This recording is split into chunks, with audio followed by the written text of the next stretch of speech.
Bayangkan dunia di mana segala urusan finansial mahasiswa bisa diselesaikan hanya dalam hitungan detik, tanpa antri, tanpa ribet. Dari bayar UKT sampai beli kopi kampus, semua bisa lewat sentuhan jari. Tapi, apakah semua mahasiswa benar-benar siap dan paham cara memanfaatkan kemudahan ini secara bijak? Di video ini, kita akan membahas bagaimana transaksi digital bukan sekedar tren, tapi strategi cerdas untuk menunjang efisiensi dan kemandirian mahasiswa di era digital. Yuk kita kupas tuntas bareng-bareng. Kehidupan mahasiswa saat ini sangat dipengaruhi oleh mobilitas yang tinggi dan kebutuhan akan efisiensi, terutama dalam hal transaksi keuangan. Mahasiswa perantau misalnya harus mengatur keuangan mereka secara mandiri, mulai dari membayar biaya kuliah hingga memenuhi kebutuhan sehari-hari. Dengan tantangan seperti keterbatasan waktu dan akses, maka hadirnya teknologi transaksi digital seperti e-wallet, mobile banking, dan QRIS menjadi solusi yang sangat relevan. Penelitian ini bertujuan untuk mengetahui bagaimana layanan transaksi digital dalam mempermudah kehidupan mahasiswa, terutama dalam hal pembayaran ataupun pengelolaan keuangan.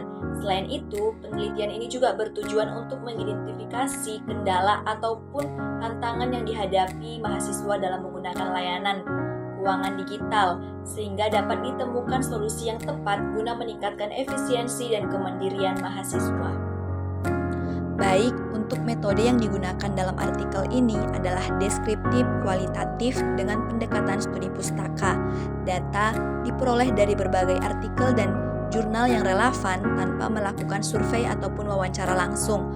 Fokus utama dari kajian ini adalah memahami pemanfaatan transaksi digital oleh mahasiswa. Teknologi digital telah mengubah cara mahasiswa membayar uang kuliah. Dulu harus datang ke bank, antri panjang, bahkan sering terjadi kesalahan pencatatan. Sekarang, cukup lewat mobile banking, virtual account, atau scan QRIS, semua bisa dilakukan dari mana saja dan kapan saja asal terhubung internet.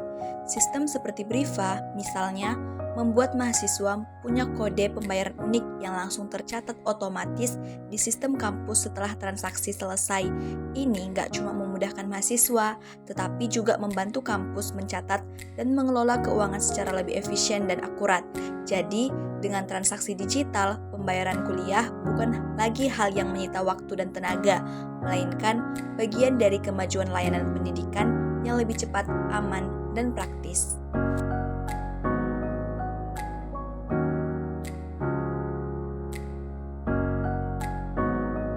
Transaksi digital bukan cuma soal bayar cepat dan praktis. Lebih dari itu, teknologi ini juga membentuk gaya hidup keuangan mahasiswa yang lebih mandiri dan efisien. Dengan aplikasi seperti e-wallet, mobile banking, sampai fitur pengingat pembayaran, mahasiswa belajar mengatur uang sendiri, dari mencatat pengeluaran, memilih promo, sampai menyusun anggaran bulanan. Literasi keuangan jadi kunci. Semakin paham cara kerja uang dan aplikasi keuangan, makin bijak juga kita mengambil keputusan finansial. Misalnya, mahasiswa yang tidak lagi bergantung pada orang tua biasanya lebih hati-hati dalam mengelola uang. Tapi, tanpa literasi yang baik, bahkan uang saku terbatas bisa habis untuk hal-hal konsumtif. Untungnya, aplikasi digital sekarang sudah dilengkapi berbagai fitur budgeting yang memudahkan.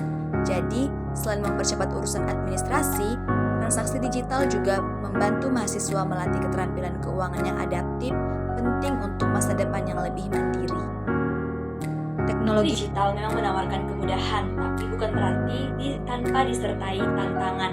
Nah, yang pertama, tidak semua mahasiswa mempunyai perangkat yang memadai ataupun internet yang stabil, di mana terutama bagi mereka yang tinggal di daerah dengan jaringan yang terbatas. Yang kedua, masih banyak mahasiswa yang belum sepenuhnya paham bagaimana cara pakai aplikasi keuangan, di mana antarmuka yang rumit atau minimnya pengetahuan digital bikin mereka akhirnya tetap memilih cara konvensional atau pembayaran secara langsung.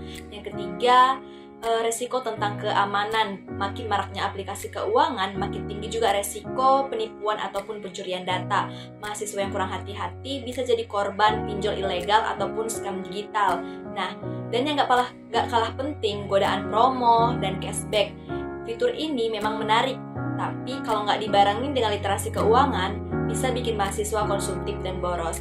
Jadi walaupun transaksi digital membantu, penting juga untuk bijak menggunakannya.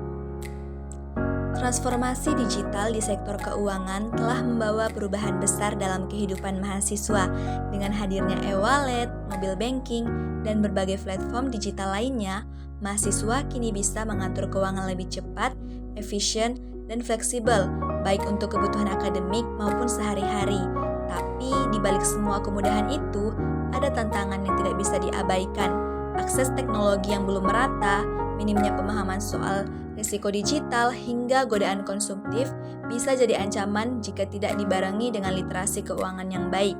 Disinilah peran kampus menjadi penting, bukan cuma menyediakan fasilitas digital, tetapi juga membekali mahasiswa dengan edukasi keuangan yang tepat. Karena pada akhirnya teknologi keuangan bukan sekedar alat transaksi, tapi juga sarana pembelajaran untuk membentuk generasi mahasiswa yang mandiri, cerdas, dan bertanggung jawab dalam mengelola keuangannya.